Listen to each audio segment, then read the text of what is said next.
another video. I've had a few people ask me now about my move, my relocation to Australia. So I thought I would maybe talk about that a little bit here as I'm watching the Toronto Maple Leafs Montreal Canadiens game. I have that up here in the background. Currently tied 2-2 after an Austin Matthews goal on the power play. Talk a little bit about why I moved here and then kind of my experiences since living here and comparing and contrasting the two. What I like about Australia compared to the United States, what I dislike about Australia compared to the United States, things like that. But first, why did I move to Australia? And right on cue, there's a plane.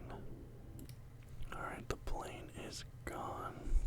Wow, almost a goal there for Marner, but it just blocked by Allen. So why did I move to Australia?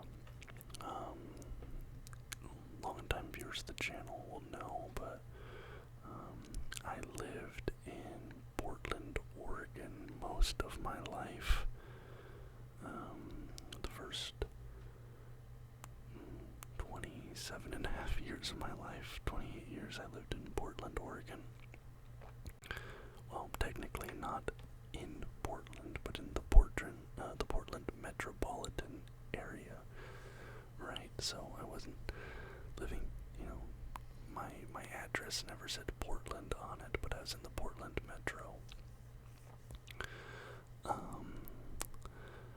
And I talked about it a little bit when I first started this channel, because this event in my life was one of the catalysts for me creating this YouTube channel in the first place and starting doing ASMR videos.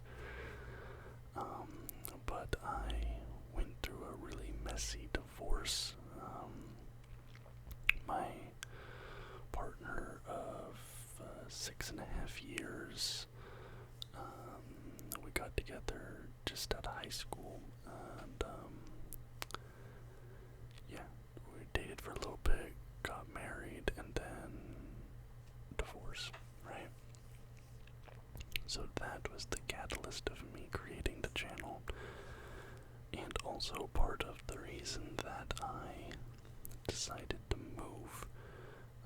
I hadn't originally decided on Australia. I had a couple different plans there, because I went back to college later in life. Out of high school, I worked for a bit. My friends and I, we had a video production, little small company that we did for a little while until my friend went into the military. So that shut that down, and then I was doing independent video and editing contract work for a while. Was doing things like music videos, wedding videos. I did a lot of real estate videos, things like that for people. I worked at a bank for a little bit, and I just got to the point where I was like, you know what, I need to go back to school. I need to get a degree. So while I was actually in school, I was looking at a few exchange programs. There was one, I almost went to Liverpool University, or University of Liverpool, in the UK, obviously. I almost transferred to a college in, what's it called, that city in Northern Ireland. Why can't I think of it?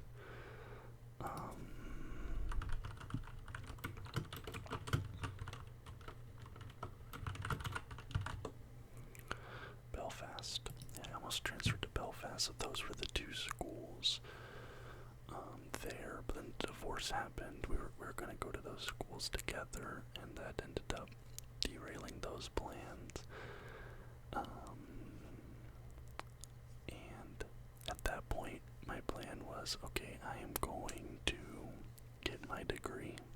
because I was only 2 semesters away from graduation when the divorce happened. I'm going to get my degree, and maybe 3 semesters. It was either 3 or 2, I don't know. And then I was going to go teach English in Japan, because, I have the Japan travel vlog here on my channel. If you guys want to watch that, if you haven't already, it's a 3-part vlog. I've always been interested in Japan ever since I was a little kid. The culture, everything there has just always been super interesting to me, and I've always wanted to visit. It's always been a dream vacation of mine. Toronto Maple Leafs just took the lead. A Nylander slap shot on the power play. That was a really beautiful shot. So I'd always wanted to visit Japan, and I was like, alright, I'm gonna get my degree, and then I'm gonna move over to Japan and teach English at a school or something, because the only qualifications you need is to have a bachelor's degree and to speak English natively. That's it. You don't need a teaching certificate. You don't need a degree even in education. Literally any bachelor's degree, native English speaker. So I was like, alright, that's what I'm gonna do. Because I was already almost done with my degree. I have a double major in political science and digital technology and culture. So technically I have 2 bachelors. But yeah, that was the plan, because living there, still living in the same area, that you're there with the person. You're driving by the same streets, you're seeing the same spots, whatever, and you're like, oh, you have these memories attached to these spots. And the way I always described it, it was like you were constantly living surrounded by ghosts, like ghosts of your past were around you at all times, and it was really hard to deal with. I ended up going to therapy for a little bit, which was actually therapy that one of my professors suggested for me, because she could tell that I was, in a bit of a bad place. So she suggested a school-sponsored therapist. And that was actually really positive for me. It helped me a lot get over my issues. It helped me move on very quickly. So anybody who's dealing with a hard time, I will always suggest talking to a therapist or just somebody about it, because it does help. Even though I know a lot of people, men especially, are very hesitant about it, it was very, very positive for me. Not to mention, I've always had a travel bug. I have a laundry list of places I'd like to visit before I die. Japan was top of that list. I did that. I definitely want to go back to Japan, see more places like Osaka, Nara, Kyoto, maybe Hiroshima, go up to the northern area, see the snowy bits of Japan, and I would love to one day live in Japan. I learned that you don't need to be a citizen to own a house in Japan, and they have these things called Akiya there, which are like abandoned houses you can get for dirt cheap. So my girlfriend and I, we really want to buy one of those at some point, fix it up, and maybe live half the year in Japan, half the year somewhere else, whatever. And I want to go to Greece. I want to go to Norway, because that's my great-grandfather emigrated to the United States. Or excuse me, emigrated to the United States from Norway. So I've always wanted to go back home, connect with that part of my ancestry, see the city that he was born in, just see that, because I'm only, my great-grandfather, so it's my father, my grandfather, I'm only 3 generations removed from living in Norway. I think I said Greece. I'd love to see parts of Italy, go to Jerusalem, there's a laundry list right there. It goes on and on and on and on. But then going into, excuse me, I'm gonna take a sip here.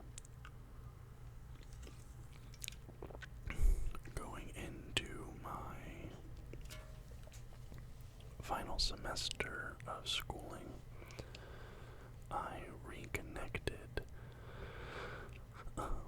with someone from my past, who is now my girlfriend. She's somebody I met 16 years ago at this point, in an online community that I was heavily involved in for multiple years. I don't want to go super into specifics, but we've known each other since I was 14, 15 years old. I'm 29 now, so we've known each other for a long time. And, life happens. We lost touch with each other for a while. For many years we didn't speak, and then, literally out of the blue, I was just on Instagram, and I found her profile on there. I reached out. I messaged her, and we started talking, and that conversation turned into messaging back and forth every single day. And, before we knew it, we were just talking. We really were just, hitting it off. We had really good chemistry. And I was like, alright, I'm starting to get some feelings for her here. This is getting pretty intense. And she lives here. She lives in Sydney, Australia. And she was actually interesting enough, 2 months from when we started talking, she was planning on flying to Calgary, Canada. So if you go way back on my channel, I have a vlog where I went to Calgary, Canada, went to the Stampede, did a bunch of other things, and that was actually the first time I'd ever met her in person. So we had a little Airbnb, we lived together up in Calgary for a month. We were there for I think maybe 28 days, 29 days, something like that. We were in this Airbnb together basically a month, and that was our first time meeting. And, that, it was really good too, because it was basically living together, right? So we were right into the deep end there. And that's when we're alright, this is real, our feelings are real, this is gonna be something here. She came and visited me back home, and that was when we decided, okay, I'm gonna move to Australia, I'm gonna move to Sydney, I'm gonna live with her here. So, long story short, I was planning on living abroad regardless, first in the UK, then that fell through, then in Japan, and then she came into my life, plans changed, now I'm in Australia. So that is why I'm here, long story short. But I want to compare a little bit now the US and Australia. I just made a quick little list. Nothing crazy, but just some thoughts I had. What I like and dislike about Australia compared to the US. One thing I definitely prefer in the United States is free refills at restaurants. I am a person, I always have to be drinking something. I don't know what it is. My mom is the same way, but I always have to have a drink next to me. And I drink way more than I eat. And if I finish a drink, I immediately go and get a new one. I don't know why that is, but I have to be having a drink at all times, keeping myself hydrated. And in Australia, you do not get free refills at restaurants. Even at sit-down restaurants, they bring you out a can or a bottle of something a lot of the time. And if you want a refill, you need to pay for another one. So for me, having to pace myself, because if I go out to eat in the United States, I'll go through 4 or 5 refills over the course of a meal. Obviously, I can't do that here, so you're pacing yourself a lot more with your beverages while you're eating. Also, in the United States, Mexican food is everywhere, and it's really good. Here, Mexican food, and the little bit there is not great. There is Taco Bell here, but it's a radically different menu than the Taco Bell in the United States. And it tastes way different. It's barely even Taco Bell. I've only gotten it one time here, and to be honest, I wasn't really a fan. There's this other place here, Guzman y Gomez. They're better than Taco Bell, but it's still not authentic. But that's about as close as you get here to a good Mexican food. They do have a California burrito, which is my favorite thing. But I mean, just compared to the United States, even where I lived in Portland, there was really good Mexican food. But I would take trips down to Los Angeles or Phoenix or whatever, and then you get way more authentic stuff, and that's just not a thing here, really. As someone like me who loves Mexican food, that has been difficult, I will admit. But a food that you have here in Australia that I've never heard of in the United States is the snack packs, and really just a wide variety of Middle Eastern food in general. But the snack packs is you get a bunch of chips, French fries, and they put the shaved meat, the rotisserie meat on top, and then your sauces, and I'll get a barbecue sauce, a garlic sauce, and a chili sauce. It is to die for. It is so much food. That has been a revelation. That those snack packs, they are so good, so filling. You can get 2 meals out of them. That has been one of my favorite things, food-wise here. And a lot of this does have to do with food. I'm a person, I like to eat out meals. I like to try different things. But talking about Mexican food, actually tangentially related, Mexican people or Mexican culture in general here is just non-existent. I've been living in Sydney since February, and I saw my very first Mexican person yesterday, literally yesterday, at Kmart, which, Kmart is still a thing here in Australia. It's one of the only stores open 24 hours here. As I heard some people talking Spanish, and I was like, well, I haven't heard any Spanish since I've been here, which has been interesting, because in the U.S., Spanish is everywhere. You know people. Sorry, the dog came over and was asking me to take her outside. Like I was saying, you'll hear people speaking Spanish in public. There'll be Spanish commercials on television, or even just multilingual commercials where it'll have the commercial in English, then at the end there'll be some Spanish. You'll see it on menus, things like that, and it's just non-existent here. Everything is English.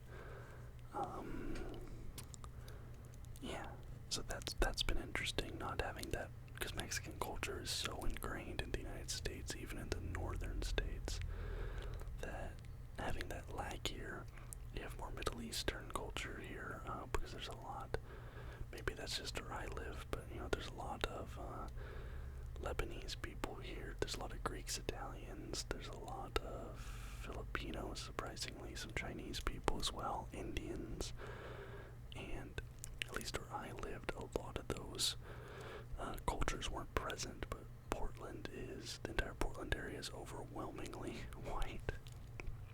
But the multiculturalism here in general has been interesting. I've been exposed to a lot of cultures that I've never been exposed to before. My barber, the guy that cuts my hair, he's Syrian. His girlfriend is Iraqi. There are Indian supermarkets here. There's a Chinese market in the local mall. Things like that I'm sure there are places in the US that have that, but where I was from, we didn't, so it's very different for me, and being exposed to all the different cultures here has been really nice. There's one incident lately that I kind of raised an eyebrow at. I'm not going to get into that, but other than that, everyone here seems very accepting of everyone else, which is nice. guess this might be a little controversial, I don't know, but the multiculturalism here seems very different than it is in the United States. The United States likes to call itself a melting pot of different cultures, and the word I would use to describe Australia is a salad bowl. And let me explain what I mean before anyone makes any comments. In the United States, I think that when it comes to immigration and assimilation, the idea is to bring in all these different cultures and kind of melt them down into being American. So like at this point, hamburgers, pizza, tacos, that's all just like American, even though hamburgers, that's Germany, pizza, that's Italy, tacos, that's Mexico. You know, that's kind of oversimplifying it a little bit, but there's this idea in America of you bring in people from other places, you're no longer Greek, you're no longer Indian, you're no longer Chinese, whatever, you are now just American. And I think America tries to be a colorblind society in a way. We try to ignore the differences. Maybe not ignore, but we try to, I don't know, maybe you know what I'm saying, but in Australia, it's a mixing bowl, and what I mean is that everyone's culture, at least from what I can ascertain, but again, I've been here less than a year, there isn't like an Australian identity, really. It feels like there are a bunch of different cultural identities here that coexist next to each other. And now I know in the United States you'll have like a Chinatown, you'll have like a little Italy, you'll have a Greek town, there's Jewish parts of New York City, there's Chinese parts of New York City. But here it's like, oh, that suburb of Sydney, that's where all the Filipinos live, that's where all the Chinese people live, that's where all the Lebanese people live. And it feels like it's like separate but equal, kind of. Like it's a bunch of people maintaining their own cultural identities in these little pockets instead of assimilating into like a wider Australian identity. And I think there are pros and cons to both approaches. So I'm not saying one is better than the other, it's just different. I don't know, maybe that's controversial. Another thing, here, the shopping, like in the United States, you'll have supermarkets, like Walmart Supercenters or something, and it's one store that you can walk into, and you can buy furniture, you can buy groceries, you can buy your cell phone, you can buy whatever you need in one single store. That doesn't really exist here. There are Costco's here. That's kind of your only example. But like if you want electronics, you have to go to JB Hi-Fi. If you want home goods, you can go to Target, you can go to Kmart, Big W. If you want groceries, you go to Woolworths or Aldi or Kohl's. The stores, I imagine that's what it used to be like in the United States, but like all your shopping is kept separate. There are no one-stop shop locations in Australia. So like, you know, in the United States, I'm like, okay, I need to run my errands today. I only need to go to one store. I can do everything I need to do, buy everything I need to buy at one store. That's not the case here, so running errands takes longer. You're like, alright, we need to get some groceries. That's a trip to Aldi. Then we need to get like, I don't know, we need to get some paint to repaint the walls. Okay, well then we need to drive over to Bunnings. And we want to get a new shelf for the bedroom, or like get some candles or something for the house. Okay, well now we're driving over to, Target. It's all kept separate, which is kind of nice in a way, but I do wish there was more one-stop shop type things. And now I need to let the dog in. Going along with that, there is no liquor at the grocery store. They still have liquor stores here. Now I know in the US that's kind of a state-by-state thing, but where I lived, you could go to Fred Meyer and buy your vodka, rum, whatever. Here, you have to go to an actual liquor store. Grocery stores will have beer and wine, but they do not have hard liquor. Also, I lived in a state with legal marijuana. I don't know why, I just kind of assumed that it would be legal in Australia. I'm like, oh yeah, they're chill, they're laid back, they'll have legal weed in Australia. No, they don't. Again, that was just an assumption on my behalf. I should have looked into it. I never really smoked too much, I'd have a little bit here and there. I had a weed pen that I would use before I went to sleep because I suffer from insomnia, hence the ASMR. I'd have a joint every once in a while, but mainly just the weed pen to help me with sleeping, but yeah, not a thing here in Australia. I know there are some political groups trying to get it legalized here, but big tobacco really has a stranglehold on Australian politics. It's actually very interesting. The tobacco and gambling lobbies in this country are extremely powerful compared to the U.S. That's not to say those are not powerful entities in the United States, but here gambling and tobacco really have a stranglehold on Australian politics. A couple other things. Australia specific, the heat. Now, I was looking at the heat and I'm like, I've been in Las Vegas in the summer, I've been in Los Angeles in the summer, like, I know what hot feels like. And looking at the weather here, like, just based on pure temperature numbers, it does get hotter temperature-wise in Las Vegas, in Los Angeles, in Phoenix, places I've been. But the heat here feels different. It's really hard to describe, and I didn't believe it until I felt it, but we're coming into summer now, and I notice it. It's like you can literally feel the moisture leaving your body. I don't know how to describe it. But besides that, I don't know. I think maybe the ozone is thinner here, something. But the heat, even though it's not as hot as I have been in other places, it's just so dry. Like I said, you can like literally feel the moisture coming out of the top of your head and leaving your body, and it just like saps all the energy out of you. And like the other day, I was hanging the clothes out on the clothesline. It only took me like 10 minutes, but I came in and I had to like lay down and take a little nap because it just completely just took all the energy out of me because it was so hot. It's really weird to experience. And speaking of, that is a thing here too. You dry your clothes on a clothesline. You don't have dryers. I'm sure some houses do have dryers, especially in the winter months, because it does rain here. Contrary to some stereotypes, it does rain here, and the weather can shift on a dime. It was like 34 Celsius the other day, and then we had 2 straight days of rain after that. But so I'm sure there are some houses that have dryers, especially maybe up in the more northern parts of the country where they do get some more turbulent weather.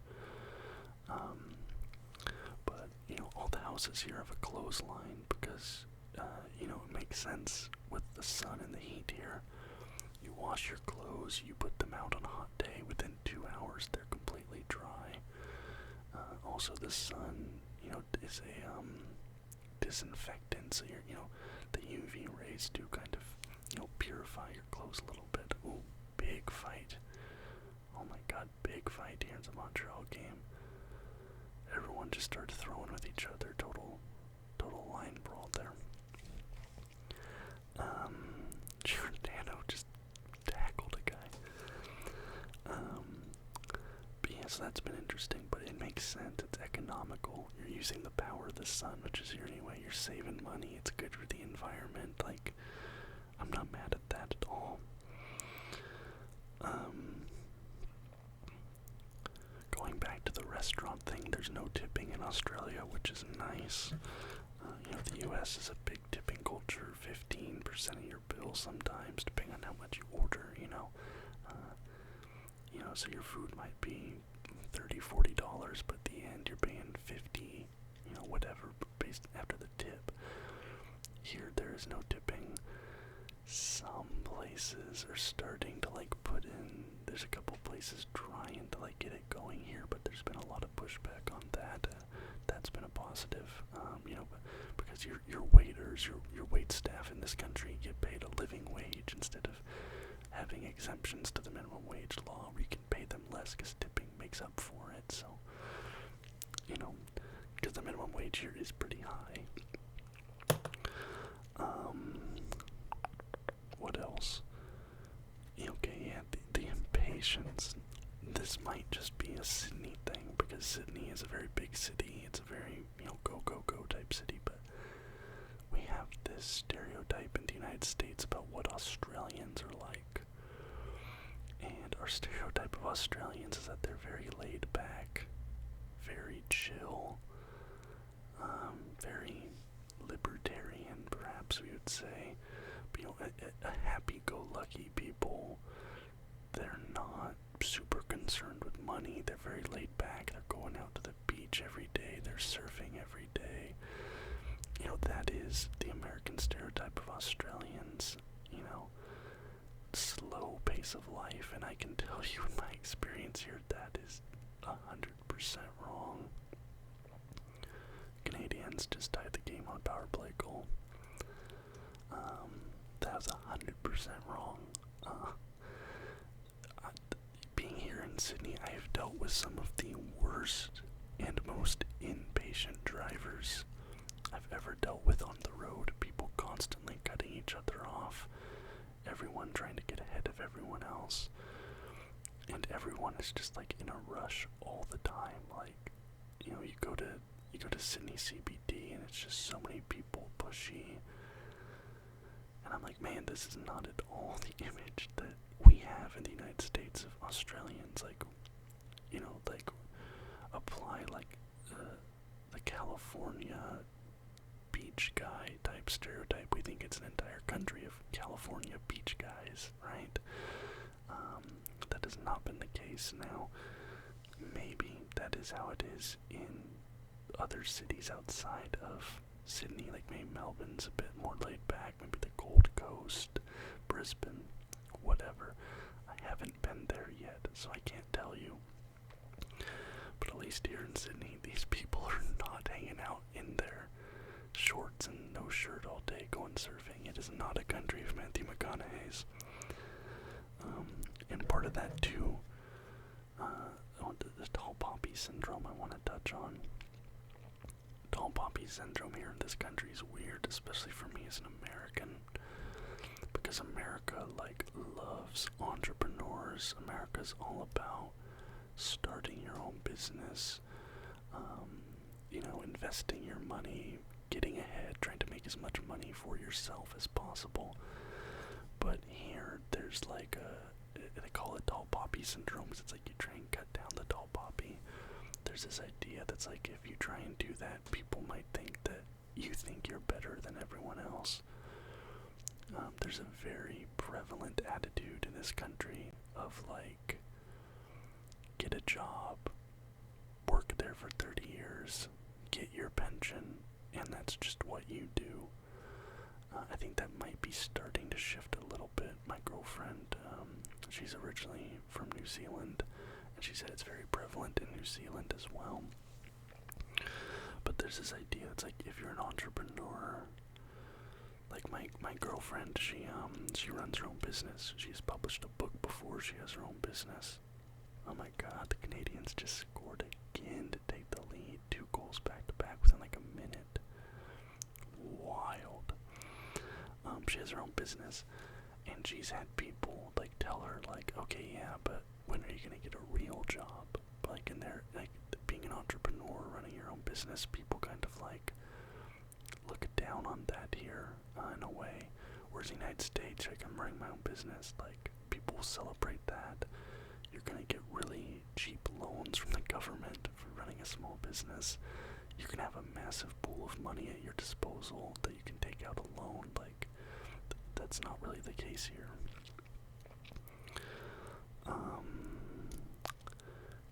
more things. I'm gonna go back to the U.S. side now.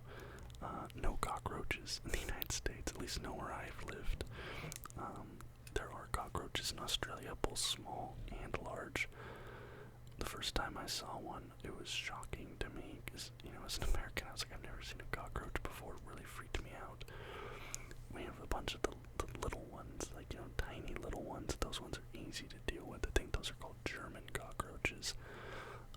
We have this spray we made up here, which is just a peppermint oil and water, and you spray the cockroaches with the peppermint oil, and it just kills them.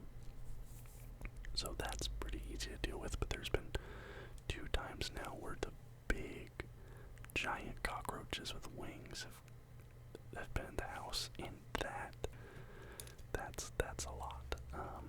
One of them actually flew at me, which I didn't know was a thing that happened. And then one time we went and got one of the saucepans out of the kitchen, and a giant cockroach, like the size of my hand, was inside the saucepan. That's something I've never dealt with in the U.S. But in the U.S., meat pies aren't really a thing like they are here. I think that's a holdover from the English influence, right? But, you have beef pies, you have cheese and onion pies, you have all these meat pies, and they're really good. Like, back home, you have, like, the freezer chicken pot pies or turkey pot pies, whatever, but it's just like a cheap freezer thing you eat if there's nothing else to eat, really. Whereas here, it's like that's the whole meal is a big pie. I eat them probably a couple times a week now. A beef and onion pie, a beef and cheese pie, and that has been one thing I really like here. 3 more positives for Australia. The news reporting here. This might just be me not as tuned into Australian politics since I can't vote here, but the reporting on the news feels a lot more, to steal a word from Fox News, even though, they don't use it correctly, it feels a lot more fair and balanced. The news here does not feel like inflammatory. It doesn't feel like they're like, because there's a saying in U.S. news media, it's like, if it bleeds, it leads. That doesn't really feel like the case here. They don't try to sensationalize things in the news media. Again, that might just be my ignorance, because I'm not as tuned in here, but like, watching the local news for an hour, you're not going to hear about, oh, these murders here, is the city unsafe, oh, this terrible thing happened, what does this mean for your family, your kids are in danger, like, that, I haven't experienced that here at all. One thing I love about Australia, the calendars start on Monday. Let me get an example here. So this is just, this dog calendar we have. But look, the week starts on Monday, and it ends on Sunday. In the United States, calendars they go Sunday, Monday, Tuesday, Wednesday, Thursday, Friday, Saturday. I have always hated that. That has never made any sense to me. I'm like, the week does not start on Sunday. Sunday is the weekend. Weekend. Why is the weekend at the start of the week? But Australian calendars start on Monday, which makes so much more sense to me just intrinsically. Like, I love Australian calendars. It just seems like such a no-duh thing. And finally, the last thing I really love about Australia is the bird life. There are so many amazing, beautiful birds. I grew up, my grandpa ran a bird rescue. So when I was a little kid, I was surrounded by birds all the time. He had like super rare African gray parrots, rainbow macaws. We'd go to his house, he'd have a dozen different tropical exotic birds in his house at all times, squawking and flapping around and stuff. It was so loud, but I always loved seeing how beautiful the different birds were. and I've always loved birds, and there's so many different birds here. Like, just the other day, we had like some beautiful rainbow-colored birds in our front yard. There are magpies here, which I don't think magpies in the United States. I absolutely love magpies here. We have some that hang out in our backyard all the time. We'll throw breadcrumbs for them when the bread goes stale. We had a magpie drop off like a shiny little thing on our front porch as like a gift. Like, I've absolutely fallen in love with the magpies. I think they're such a cool bird with a really nice song, like very pretty bird call. And obviously the kangaroos and stuff. I haven't seen a kangaroo in the wild, but we went to a kangaroo petting zoo. That was really cool. And there's a couple zoos here we just walk around, and the kangaroos just walk around amongst you, like the kangaroos, the birds. All the animals here are so unique and different from North America because they evolved on a continent that's a giant island, basically. So they didn't have that outside influence.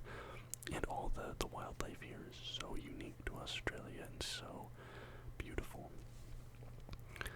But yeah, guys, so that's the story of why I'm here and what my thoughts are on Australia so far. I do hope you guys found this interesting. I know a bunch of you have been asking about it, and I know with the NFL regular season going on right now, I am putting out so much sports content on the channel, and not all of you are subscribed to me for sports content. Some of you want other sorts of things, so it's really important to me that, right now I have a sports-heavy video catalog for the next few months, that I put out videos like this that are not at all related to sports for you guys, that's not your thing. So I do appreciate you watching. If you liked the video, please leave a thumbs up, subscribe to the channel if you liked what you see for more videos just like this almost every single day.